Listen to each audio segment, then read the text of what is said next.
মেয়ের পাত্রকে বিয়ে করলেন স্বয়ং পাত্রের মা। 22 বছরের যুবকের স্ত্রী হলেন 45-এর মহিলা। কিভাবে শুরু হলো এই প্রেম কাহিনী? গল্পটা বেশ অবাক করবে আপনাকে। মেয়ের জন্য পাত্র দেখতে গিয়েছিলেন 45 বছর বয়সী এক বিধবা মা, কিন্তু কে জানতো জামাইকে নিজের স্বামী করে ফেলবেন ওই মহিলা। হ্যাঁ, মেয়ের সঙ্গে বিয়ে ঠিক হওয়ার সেই পাত্রকেই মন্দিরে গিয়ে বিয়ে করে ফেললেন ওই মহিলা। আরো আশ্চর্যের বিষয় হলো, এই সম্পর্ক জানার পর মেয়েও নিজের বিয়ে ভেঙে দিয়ে মায়ের পাশেই দাঁড়িয়েছে। ঘটনাটি উত্তরপ্রদেশের শাহজাহানপুরের। জানা গিয়েছে, মেয়ের জন্য পাত্র দেখা শুরু হওয়ার পর থেকেই ওই যুবকের সঙ্গে মহিলার কথাবার্তা শুরু হয়। প্রথমে সাধারণ কথা হলেও ধীরে ধীরে তাদের মধ্যে ভালোবাসার সম্পর্ক তৈরি হয়। যদিও যুবকটির বয়স 22 থেকে 23 বছর, অর্থাৎ মহিলাটির প্রায় অর্ধেক।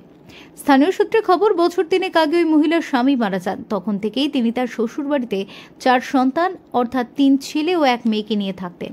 তার মেয়ের বয়স প্রায় 20 বছর, তাই মেয়ের বিয়ের জন্য পাত্র দেখতে গিয়েছিলেন। আর সেখানেই ওই যুবকের সাথে তার পরিচয়। তাদের এই সম্পর্কের কথা জানতে পেরে মেয়েটি দারুণ পরিণত মনোভাব দেখিয়েছে। সে কোনো রকম রাগ বা বিরোধিতা না করে মায়ের সুখকে প্রাধান্য দিয়ে সাফ জানিয়েছে, মা তুমি সুখে থাকো, আগে তুমি বিয়ে করো, আমার বিয়ে পরে হবে।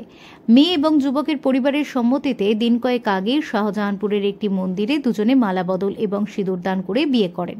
তবে খুব সাধারণভাবেই বিয়ে হলেও এই খবর দ্রুত এলাকায় ছড়ায়, যা এলাকার মানুষের কাছে অস্বাভাবিক এবং আশ্চর্যজনক বলে মনে হয়েছে। যদিও বিয়ে করে মহিলা তার নববিবাহিত স্বামীকে সঙ্গে নিয়ে আসেননি, বরং একাই নিজের গ্রামে ফিরেছেন। তবে ওই গ্রামে এবং আশেপাশে ঘটনার আলোচনার কেন্দ্রবিন্দুতে পরিণত হয়েছে। চায়ের দোকান থেকে শুরু করে বাজার, সব জায়গায় চলছে বিয়ে নিয়ে আলোচনা। বেশিরভাগ লোকই বিয়েকে অস্বাভাবিক বলে প্রশ্ন তুলেছেন। তবে অনেকেই মহিলার আত্মনির্ভরশীলতা এবং মেয়ের বিচক্ষণতার প্রশংসাও করেছেন। আসলে সমাজে এমন ঘটনা নিয়ে ধীরে ধীরে মানুষের চিন্তাভাবনা বদলাচ্ছে, আর এই ঘটনাটি সেই পরিবর্তনের একটি উদাহরণ হয়ে দাঁড়িয়েছে।